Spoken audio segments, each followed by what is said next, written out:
Fechou? Vamos lá, crianças. Então, reintroduzindo o assunto, nós estamos falando sobre o exame de consciência. O tema do nosso aula é exame de consciência. Tá?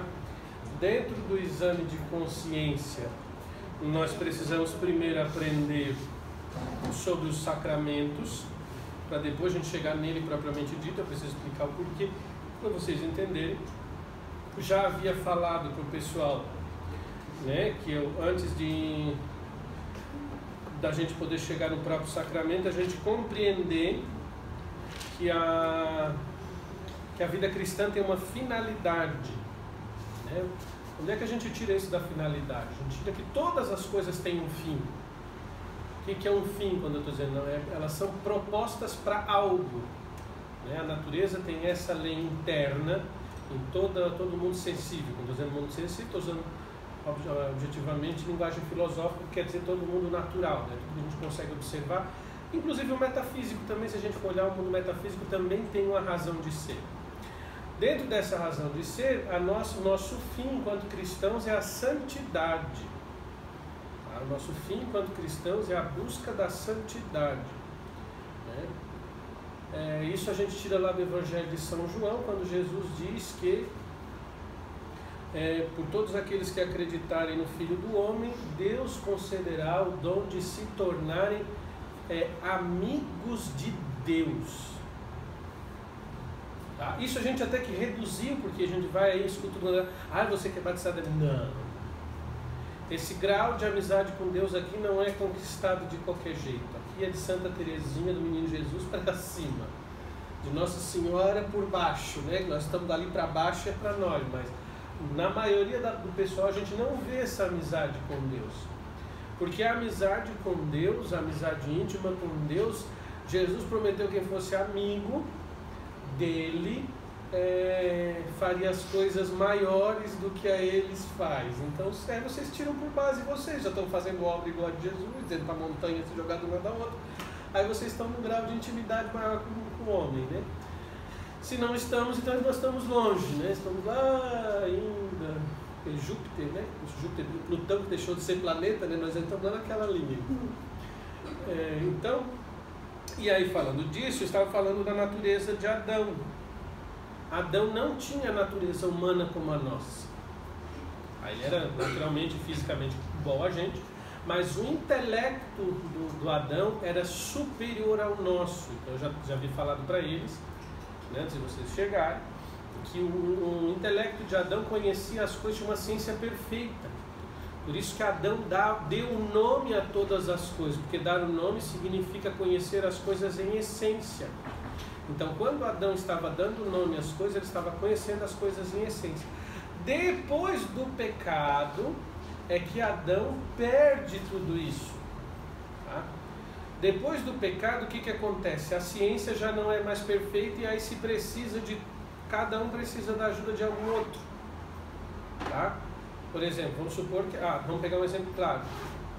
O Caim vai lidar com a plantação, o Caim vai lidar com a plantação e o Abel vai cuidar das ovelhas. Um já não sabia mais trabalhar com tudo. Adão conseguia plantar e colher e cuidar da ciência de plantação e de agropecuária, tudo junto. E de construção, em todos os âmbitos. Quando eles pecam, começa a se dividir, cada um vai desenvolvendo um talento, entre aspas, uma ciência de alguma coisa, conhecimento de alguma coisa, uma arte, se nós formos pegar a linguagem filosófica. Tá? Por estarem próximos de Deus, também já repetindo, eles eram inocentes, eles não tinham a natureza maliciosa como a nossa, eles tinham intimidade com Deus. Tanto é que Deus não passou nenhum códice de legislativo para eles. A única coisa, a regra que deu é não comer daquele fruto, porque eles eram muito inocentes, muito puros, né? Então, e por isso Deus disse para eles: só não toquem naquela árvore. E lá eles tinham intimidade com Deus, conversavam com Deus diretamente.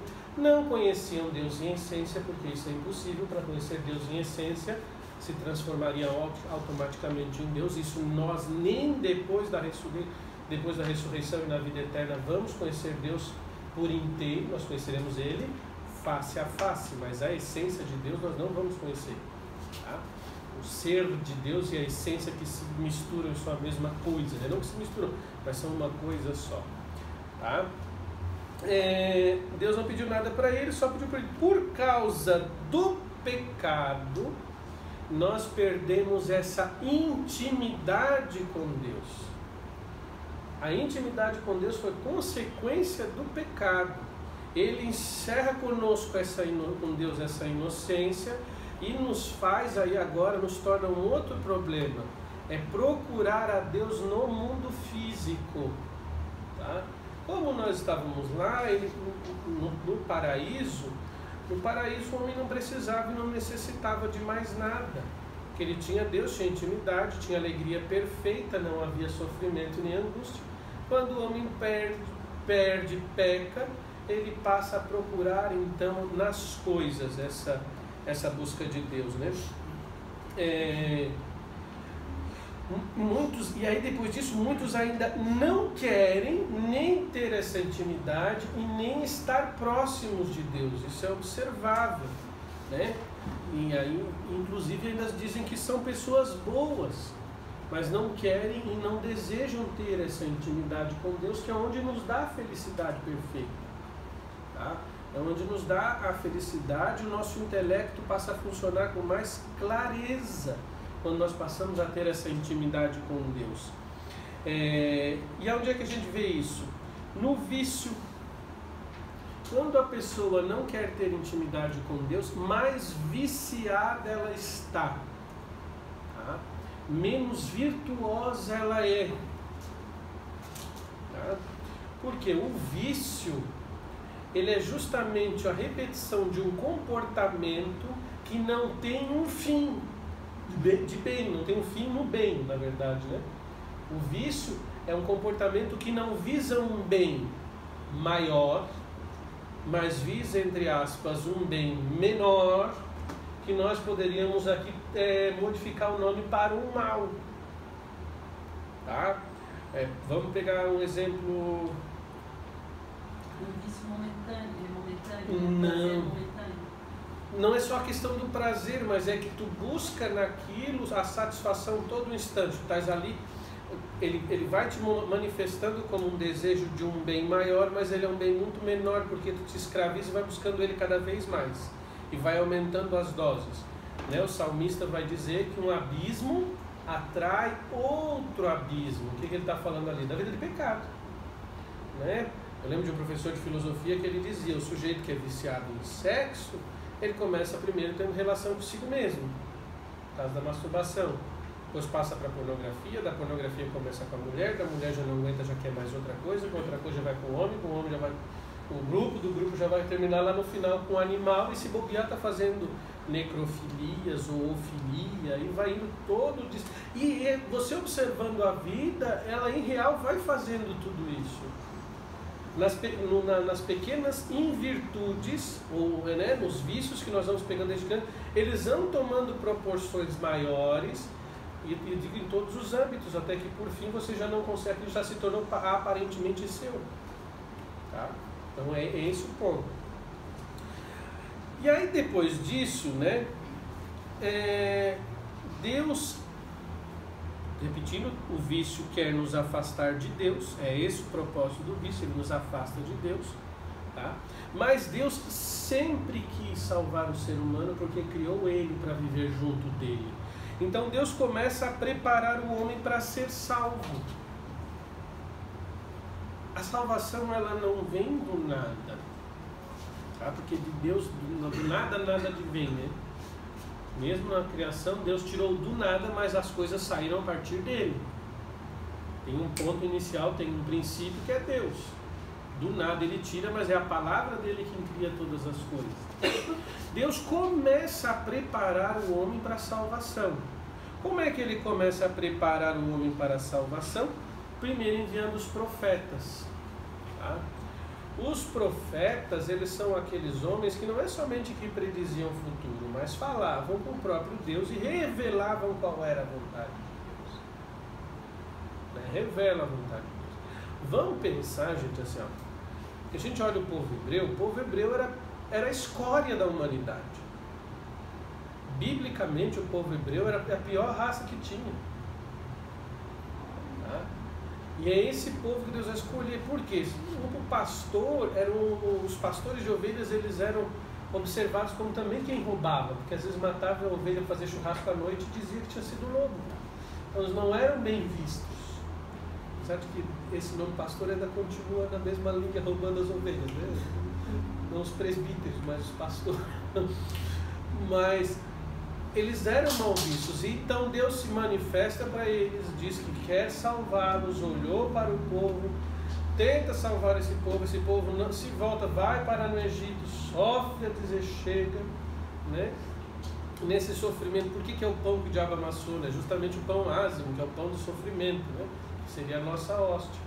Então o povo sofre, vai para a terra prometida, chega no meio do caminho, duvida da terra prometida, fica 40 anos no deserto, até que Deus vai purificando e diz, não vai entrar nenhum desses aqui na terra prometida. Ele espera morrer todo mundo para começar uma nova geração de cabeça mais aberta. Vocês têm noção? Isso aqui é a realidade nossa. Abrindo parênteses, de quantos quilômetros eles fizeram 40 anos? É pouco, não dá 20, não dá bem menos até. 240 e poucos. Não, acho que mas é por causa dos morros, mas é menos, é da questão de 1 hora de viagem de carro. Eles levaram 40 anos. Só 40. Porque ficaram andando em círculos e girando em torno daquilo ali. Depois até me traz um, que fez o curso bíblico lá. Mas ficaram caminhando muito tempo porque Deus não queria que aquele povo entrasse naquele local. Tá? Para participar da vida divina. Então, a nossa vocação à santidade é essa amizade com Deus, é a participação da vida divina, nos tornando filhos de Deus. Tem aqui uma testemunha muito brutal, que tivemos discussões homéricas, né? Porque não entendia, sou filha adotiva de Deus, mas os outros não têm que ser filho adotivo, né? Minha esposa daqui, nós tínhamos discussões sobre como é que Deus malvado que me tem como filho adotivo, né? Mas é essa a realidade, nós não somos filhos de Deus, e nem todo mundo é filho de Deus. A pessoa quando nasce, ela não pertence à família de Deus, ela é querida por Deus, mas não é tão importante. Nós, depois do batismo, nos tornamos importantíssimos, porque nos tornamos filhos de Deus a partir do batismo. Por isso que às vezes eu fico bravo com a turma quando tem filhos aí, os católicos principalmente, demoram tanto tempo às vezes para batizar as crianças. O certo é que demorasse poucos meses, 1 mês no máximo, já batiza a criança para ela pertencer à família de Deus. Tá? Então, e esse batismo nos torna de verdade filhos de Deus, herdeiros da salvação e participantes dessa vida divina já aqui na terra. Tá? Já aqui na terra. E também se engana quem diz que o inferno é aqui, né? Não é nem a metade. Tá? Essa filiação divina. Essa filiação divina, no Antigo Testamento, ela é chamada do homem justo. E nós vamos ver isso quando fala de José. José era um homem justo. Quando o autor sagrado está dizendo que José era um homem justo, está dizendo que José era um homem santo. Que a partir do Novo Testamento vai chamar o homem justo de santo. Tá? Lembrando que santo em hebraico quer dizer kadosh. A palavra santo em hebraico é kadosh, com K e SH, que significa aquele que foi separado dos outros. Que foi separado. Então essa é a palavra. E aí com essa comunhão com Deus implica, e aqui vem o ponto principal da vivência dos sacramentos, essa comunhão com Deus, se eu sou filho de Deus, automaticamente eu devo amar o outro igual Deus o ama, porque o outro também é filho de Deus. Aqui entra o ponto principal de toda a moral ocidental. Tá? Nós só temos a vivência harmoniosa no Ocidente por causa desse valor aqui, de sermos filhos de Deus. Fora isso, toda a moral ocidental cai. Né? O ponto de sermos filhos de Deus é o ponto que implica na nossa moral como um todo. Porque eu só vou respeitar o outro porque o outro é filho de Deus. Coisa diferente que não tem no budismo, não tem nas tribos indígenas, não tem nas tribos aborígenes, não tem no grupo indiano, não tem no muçulmano. O muçulmano não implica nos 10 mandamentos. Porque os 10 mandamentos Jesus resume todos em amar a Deus sobre todas as coisas e amar ao próximo como a si mesmo, porque você é filho de Deus. Então, quando um ateu diz que ele é bom e sabe o que é a bondade, é mentira, porque ele não sabe. A bondade, ela participa automaticamente dos valores cristãos. Por exemplo, lá na Índia, se você for um Dalit, que são os separados e os impuros, e alguém que é puro te tratar mal, ele vai entender que aquilo é moral e é bom. Consegue compreender? A mesma coisa acontecia aqui nas tribos indígenas com antropofagia, como eu falei, né? Ou quando tinha um filho gêmeo, que eles matavam um e deixavam o outro para o espírito não estar dividido. Eles não entendiam, e entendiam que aquilo que era um bem. Por que nós estamos vendo hoje a Europa inteira se corromper e cair? Porque ela tirou o valor cristão do centro, que é o que nos liga enquanto sociedade, tá? Por exemplo, vamos pegar a relação do Brasil mesmo, vamos pegar o exemplo mais próximo de nós.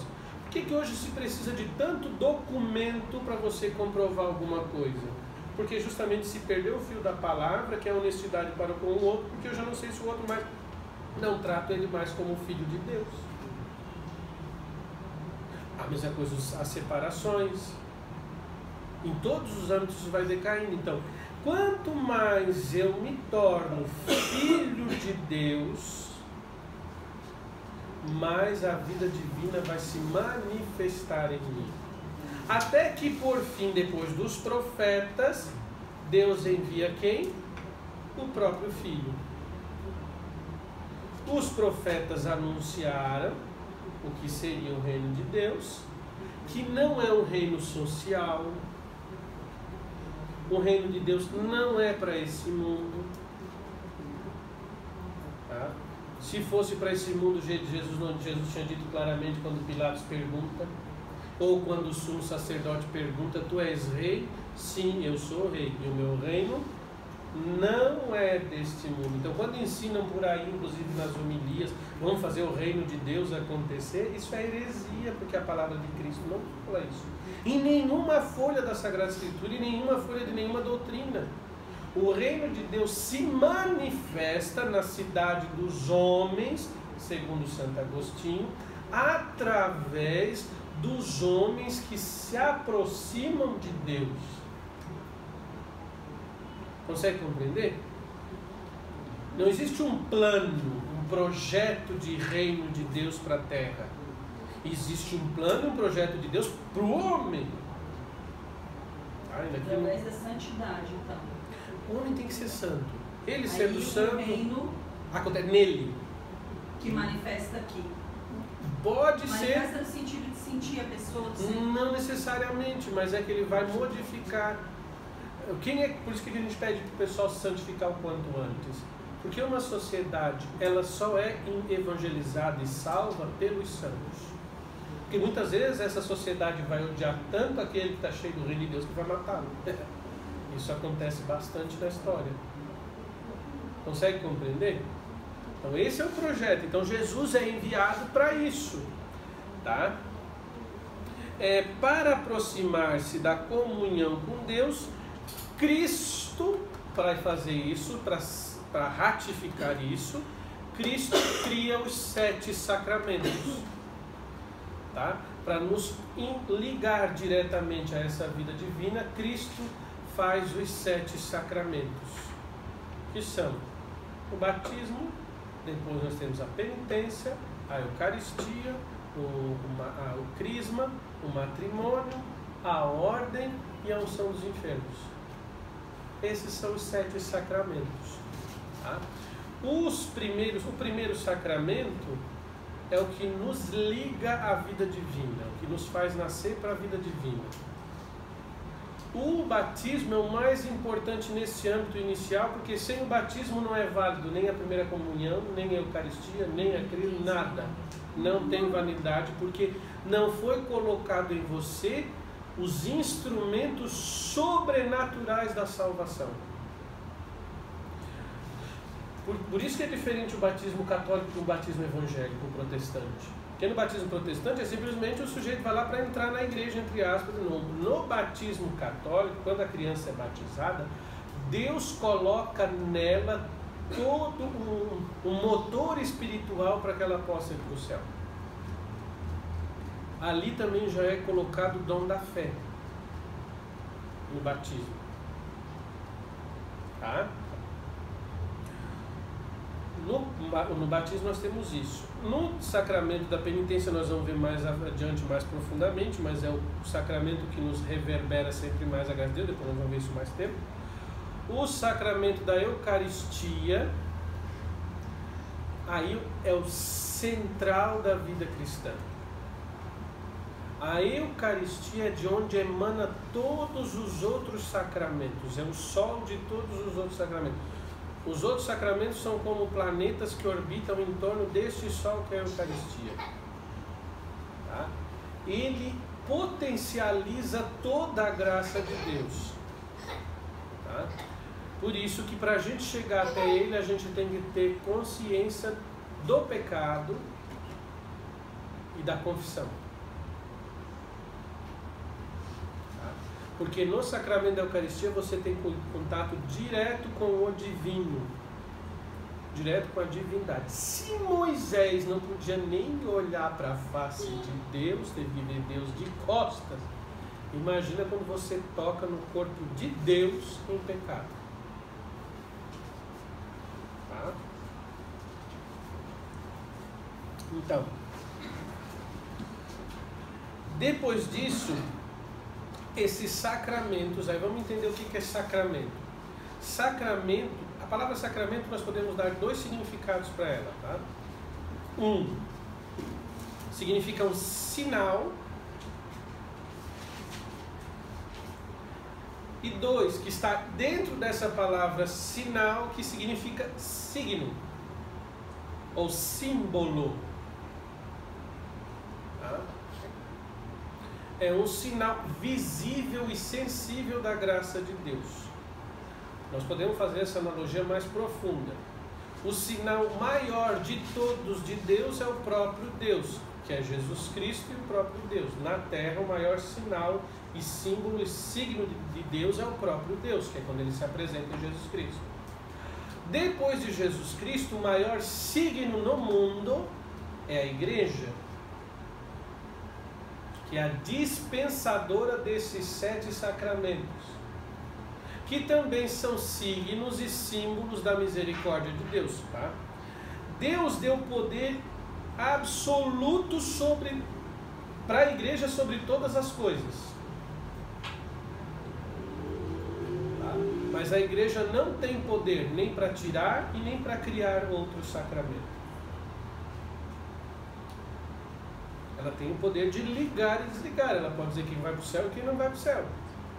Mas ela não tem poder de criar nem um sacramento e nem abolir um outro. E um outro poder que ela tem de interferir diretamente na natureza. A igreja não pode interferir na lei natural. Por isso que a igreja condena o aborto, condena o uso do anticoncepcional, condena o uso da camisinha, porque vai contra a lei natural. Consegue compreender? Porque dessa lei natural é onde se manifesta também o causador dessas leis, que é o próprio Deus. Tá? Então a igreja não pode abolir nem o sacramento e nem a lei natural. Né? A morte não pode. Um santo pode ressuscitar alguém, mas abolir a morte a igreja não pode. O Papa chegou lá agora, a partir de agora ninguém mais morre. Não pode fazer isso. Ou mesmo o Papa chega a dizer, a partir de agora o sacramento do matrimônio é conforme a vontade do sujeito. Não existe isso. Ou alguém, o sacramento do matrimônio agora pode ser entre pessoas, entre pares, né? Entre pares de iguais. Também a igreja não pode fazer isso, que é contra a lei natural. tanto é que se um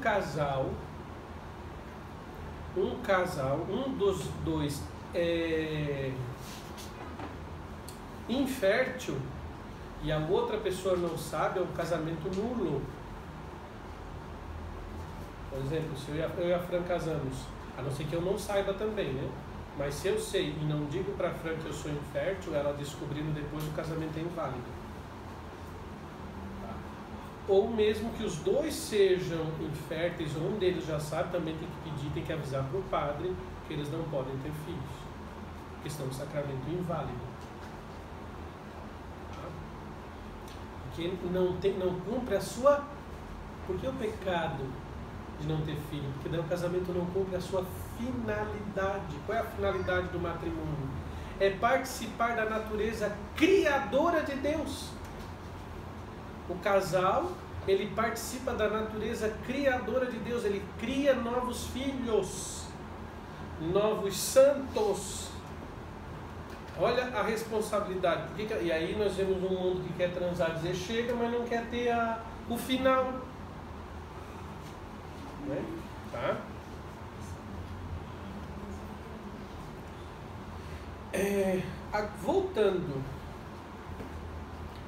Voltando aos símbolos, os símbolos dos sacramentos, eles cumprem aquilo que eles foram feitos.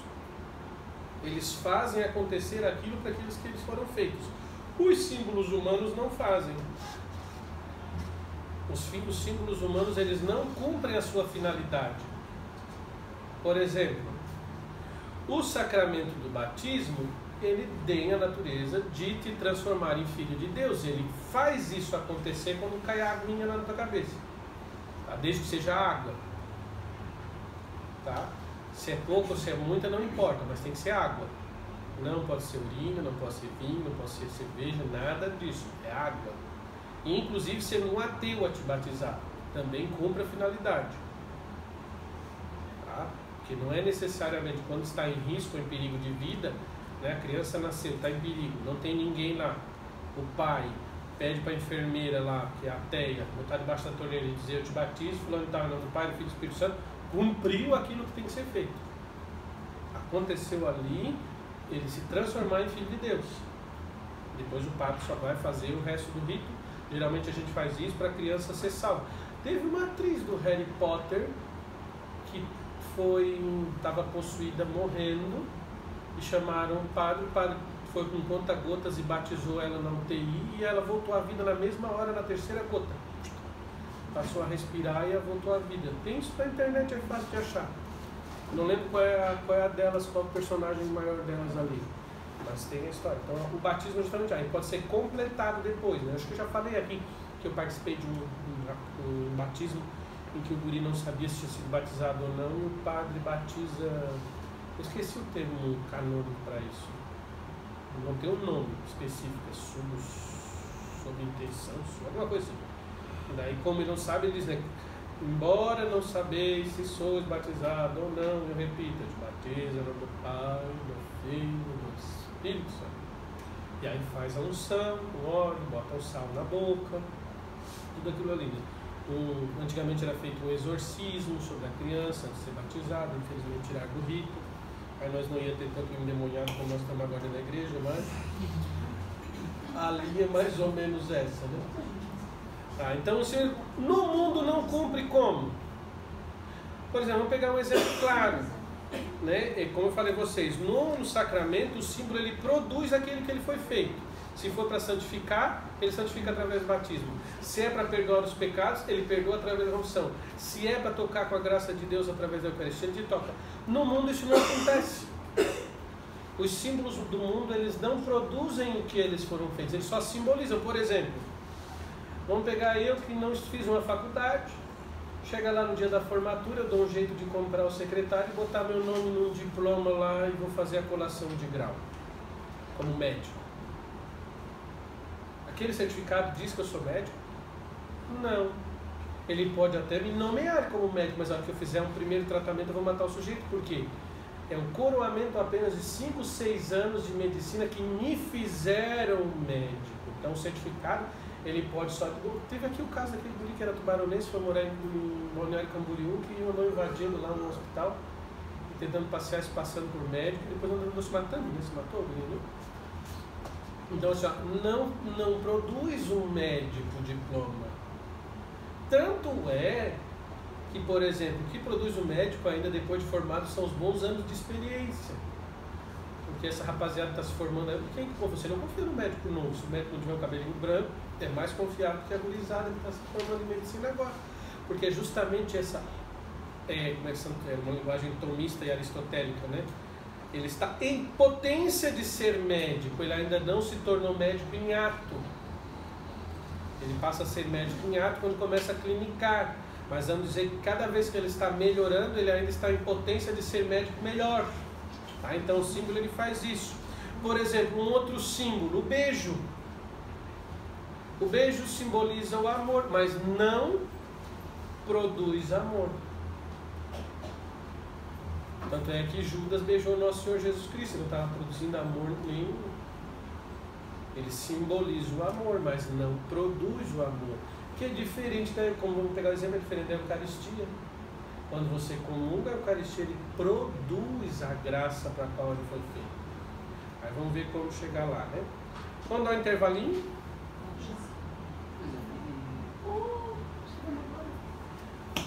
Tomar uma aguinha.